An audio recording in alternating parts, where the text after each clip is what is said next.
Título 5. Capítulo segundo. Víctima u ofendido. Artículo 108. Víctima u ofendido. Para los efectos de este código, se considera víctima del delito al sujeto pasivo que resiente directamente sobre su persona la afectación producida por la conducta delictiva. Asimismo, se considerará ofendido a la persona física o moral titular del bien jurídico lesionado o puesto en peligro por la acción u omisión prevista en la ley penal como delito. En los delitos cuya consecuencia fuera la muerte de la víctima o en el caso en que ésta no pudiera ejercer personalmente los derechos que este código le otorga, se considerarán como ofendidos, en el siguiente orden: el o la cónyuge, la concubina o concubinario, el conviviente, los parientes por consanguinidad en la línea recta ascendente o descendente sin limitación de grado, por afinidad y civil, o cualquier otra persona que tenga relación afectiva con la víctima. La víctima u ofendido, en términos de la Constitución y demás ordenamientos aplicables, tendrá todos los derechos y prerrogativas que en ésta se le reconocen. Artículo 109.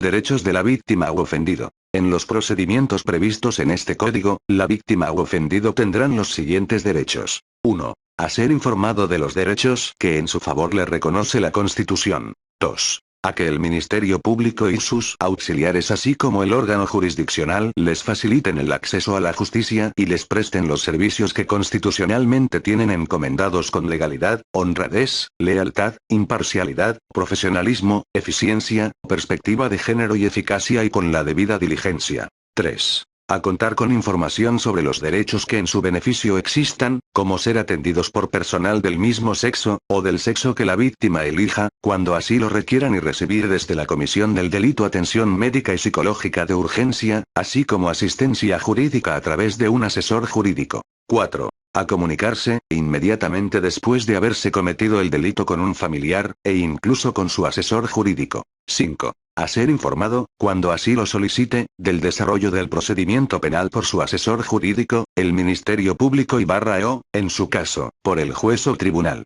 6. A ser tratado con respeto y dignidad. 7. A contar con un asesor jurídico gratuito en cualquier etapa del procedimiento, en los términos de la legislación aplicable. 8. A recibir trato sin discriminación a fin de evitar que se atente contra la dignidad humana y se anulen o menoscaben sus derechos y libertades, por lo que la protección de sus derechos se hará sin distinción alguna. 9. A acceder a la justicia de manera pronta, gratuita e imparcial respecto de sus denuncias o querellas. 10. A participar en los mecanismos alternativos de solución de controversias. 11. A recibir gratuitamente la asistencia de un intérprete o traductor desde la denuncia hasta la conclusión del procedimiento penal, cuando la víctima u ofendido pertenezca a un grupo étnico o pueblo indígena o no conozca o no comprenda el idioma español. 12. En caso de tener alguna discapacidad, a que se realicen los ajustes al procedimiento penal que sean necesarios para salvaguardar sus derechos. 13. A que se le proporcione asistencia migratoria cuando tenga otra nacionalidad.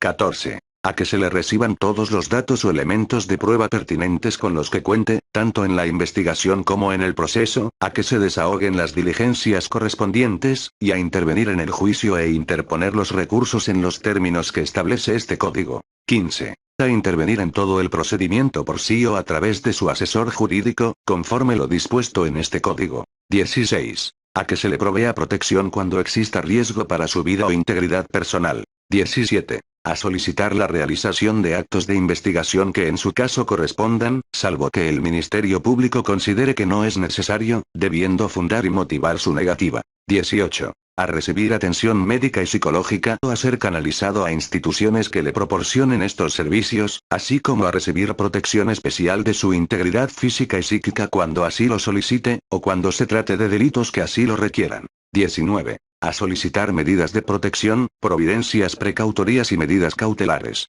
20. A solicitar el traslado de la autoridad al lugar en donde se encuentre, para ser interrogada o participar en el acto para el cual fue citada, cuando por su edad, enfermedad grave o por alguna otra imposibilidad física o psicológica se dificulte su comparecencia, a cuyo fin deberá requerir la dispensa, por sí o por un tercero, con anticipación. 21. A impugnar por sí o por medio de su representante, las omisiones o negligencia que cometa el Ministerio Público en el desempeño de sus funciones de investigación, en los términos previstos en este código y en las demás disposiciones legales aplicables. 22. a tener acceso a los registros de la investigación durante el procedimiento, así como a obtener copia gratuita de estos, salvo que la información esté sujeta a reserva así determinada por el órgano jurisdiccional. 23. A ser restituido en sus derechos, cuando estos estén acreditados. 24. A que se le garantice la reparación del daño durante el procedimiento en cualquiera de las formas previstas en este código.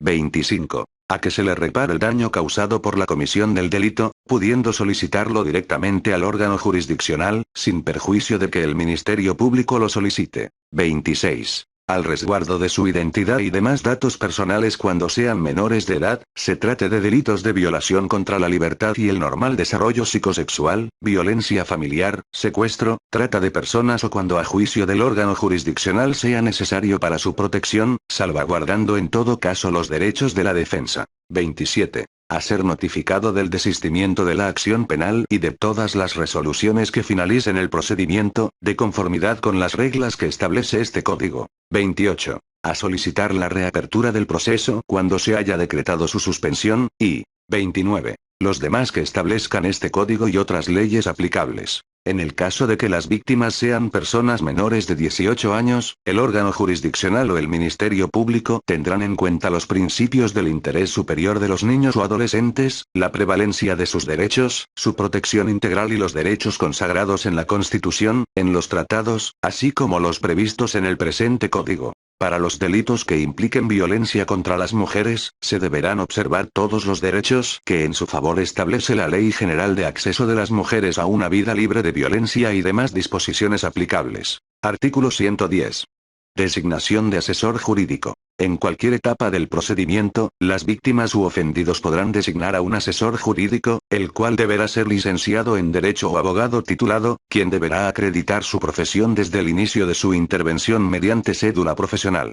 Si la víctima u ofendido no puede designar uno particular, tendrá derecho a uno de oficio. Cuando la víctima u ofendido perteneciere a un pueblo o comunidad indígena, el asesor jurídico deberá tener conocimiento de su lengua y cultura y, en caso de que no fuere posible, deberá actuar asistido de un intérprete que tenga dicho conocimiento. La intervención del asesor jurídico será para orientar, asesorar o intervenir legalmente en el procedimiento penal en representación de la víctima u ofendido. En cualquier etapa del procedimiento, las víctimas podrán actuar por sí o a través de su asesor jurídico, quien solo promoverá lo que previamente informe a su representado.